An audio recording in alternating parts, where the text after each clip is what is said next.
বাংলাদেশের সাবেক প্রধানমন্ত্রী শেখ হাসিনার বিরুদ্ধে আরও দুটি হত্যা মামলা দায়ের করা হয়েছে। বৃহস্পতিবার এই মামলা দুটি দায়ের করা হয়।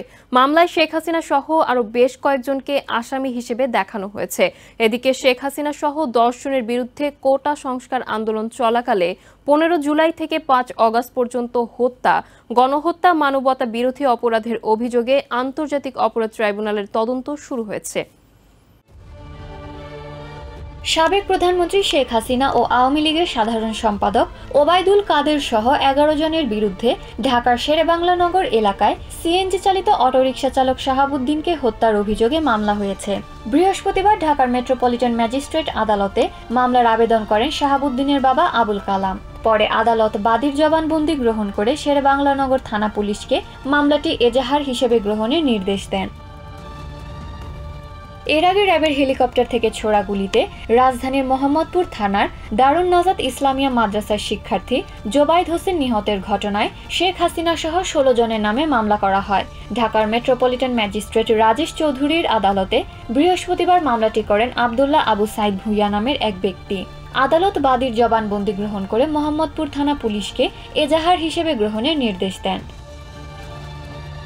কোটা সংস্কার আন্দোলন চলাকালে 19 জুলাই মোহাম্মদপুরে পুলিশের গুলিতে মুদি দোকানি আবু সাইদ নিহতের ঘটনায় শেখ হাসিনা সহ 7 জনের বিরুদ্ধে করা হত্যা মামলার তদন্ত প্রতিবেদন 1 মাসের মধ্যে জমা দেওয়ার নির্দেশ দিয়েছেন আদালত।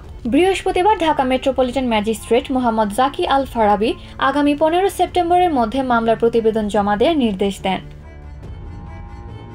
এদিকে সাবেক প্রধানমন্ত্রী শেখ হাসিনা সহ 10 জনের বিরুদ্ধে কোটা সংস্কার আন্দোলন চলাকালে 15 জুলাই থেকে 5 অগস্ট পর্যন্ত হত্যা, গণহত্যা, মানবতা বিরোধী অপরাধের অভিযোগে তদন্ত শুরু হয়েছে।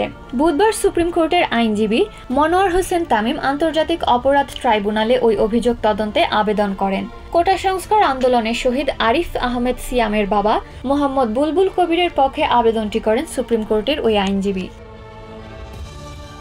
সাবেক প্রধানমন্ত্রী শেখ হাসিনা, সাবেক সেতুমন্ত্রী ওবায়দুল কাদের, সাবেক স্বরাষ্ট্রমন্ত্রী আসাদুজ্জামান খান কামাল, সাবেক ডাক ও টেলিযোগাযোগ প্রতিমন্ত্রী জুনাইদ আহমেদ পলক, সাবেক তথ্য প্রতিমন্ত্রী মোহাম্মদ আলী আরাফাত এবং তৎকালীন সরকারের কতিপয় মন্ত্রী, প্রতিমন্ত্রী ও সংসদ সদস্য, সাবেক পুলিশ মহাপরিদর্শক চৌধুরী আবদুল্লাহ আল মামুন, সাবেক অতিরিক্ত পুলিশ মহাপরিদর্শক ও ঢাকা মহানগর গোয়েন্দা প্রধান হারুনুর রশিদ, ঢাকা মহানগর পুলিশের সাবেক কমিশনার হাবিবুর রহমান, র্যাবের সাবেক মহাপরিচালক মোহাম্মদ হারুনুর রশিদ ও ছাত্রলীগ, যুবলীগ সহ বিভিন্ন অঙ্গ সংগঠনকে আসামি হিসেবে দেখানো হয়েছে।